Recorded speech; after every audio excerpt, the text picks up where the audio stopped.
लोकतंत्र के महापर्व में पूरे असम से जिस तरीके की तस्वीरें आ रही हैं वो हम आपको दिखाते हैं किस तरीके से सुबह से ही लोग कतार में खड़े होकर अपनी बारी का इंतजार कर रहे हैं। लोकतंत्र के इस महापर्व में अपनी जो भूमिका है वो निभाने की पूरी कोशिश, चाहे वो महिला हो, पुरुष हो, युवा हो, बुजुर्ग हो, सभी लोग सुबह से ही मतदान कर रहे हैं। बम्पर वोटिंग हो रही है और लगातार पूरे असम से जो तस्वीरें आ रही हैं वो कुछ ऐसी ही हैं। और यहाँ पे कुछ लोग हैं, उनसे बात करते हैं। आप फर्स्ट टाइम वोटर हैं? आप फर्स्ट टाइम वोटर हैं? अच्छा, तो आप इस समय आई हैं, दिन भर आपने लगा कि अभी लाइन लंबी नहीं होगी, पर देख रही हूँ कि लाइन अभी तो ज़्यादा लंबा है। कितने देर से वेट कर रही हैं? हाँ, 1.5 घंटा हो जाएगा अभी। यहाँ मुद्दा क्या है? आपको क्या लगता है कि असम में क्या कुछ होना चाहिए जो नहीं हुआ या होना चाहिए? कुछ उन्नति होना चाहिए, जो देखती हूँ उससे ज़्यादा देखना चाहिए, लाभ होना चाहिए सबका। हम लोग का भी, हम लोग मिडिल क्लास है, हम लोग का भी कुछ चाहिए ना।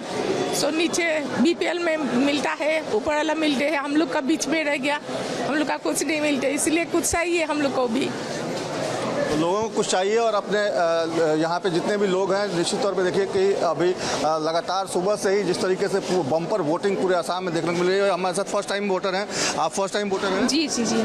कैसा लग रहा है आपको? जी, प्रोसेस तो थोड़ा सा एक्सिलरेटिंग है, बट ठीक है, it's worth it and let's see कैसा जाता है इस बार का वोट।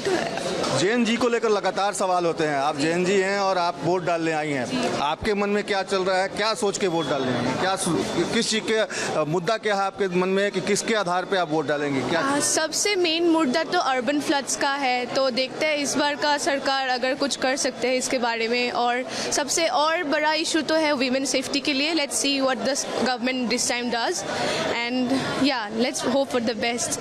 एजुकेशन और एम्प्लॉयमेंट भी एक मुद्दा है। जी, एजुकेशन और एम्प्लॉयमेंट तो एक मुद्दा है, but then Assam has seen a lot of increase in employment from last 4-8 years. So yeah, एक इशू है, but then it's a good process till now, but other than that तो बहुत सारे और इश्यूज हैं। सो बहुत सारे इशूज हैं और बहुत सारी चीज़ें हुई हैं, लेकिन कुछ और भी बेहतर होना चाहिए, ये लोग मान के यहाँ पे आए हैं। कुछ पुरुष लोग हैं, उनसे बात करते हैं। ये बताइए सर, मुद्दा यहाँ पे क्या है इस बार चुनाव में?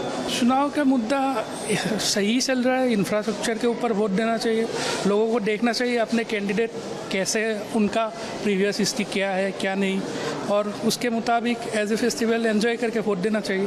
घर से के निकल आना चाहिए, घर से आके वोट देना चाहिए, और चेंजेस जो ज़रूरत है उनके ऊपर चेंजेस लाना चाहिए, या फिर अगर सेटिस्फाइड है तो सेटिस्फाइड से कैंडिडेट को देख के वोट देना चाहिए। वही कैंडिडेट को देखकर वोट देना चाहिए। अगर सेटिस्फाइड हैं तो आप कैंडिडेट चुनिए और सही कैंडिडेट को वोट दीजिए, ये मानना है असम के लोगों का। और देखिए कि अभी भी किस तरीके से लोग अपनी बारी का इंतजार कर रहे हैं। लंबी लंबी कतारें हर जगह, चाहे किसी भी जगह आप जाइए वहाँ आपको लंबी लंबी कतारें देखने को मिल रही हैं, क्योंकि तमाम लोग जो हैं लोकतंत्र के इस महापर्व में अपनी जो है भूमिका निभाने के लिए यहाँ पहुँचे हैं। और सीधे तौर पर जो तस्वीरें हैं वो बिल्कुल एक तरह से कहा जाए तो चुनाव आयोग को गदगद करने वाली ये तस्वीरें हैं, क्योंकि जिस तरीके से लोग घरों से निकलकर बम्पर वोटिंग कर रहे हैं वो कहीं ना कहीं एक तरह से यह स्पष्ट संकेत देता है कि लोगों में अपने अधिकार को लेकर कितनी जागरूकता है और लोग किस तरीके से लोकतंत्र के इस महापर्व को मना रहे हैं। अपने सहयोगी मृत्युंजय के साथ सर्वेश कुमार सिंह, भारत 24, गुवाहाटी, असम।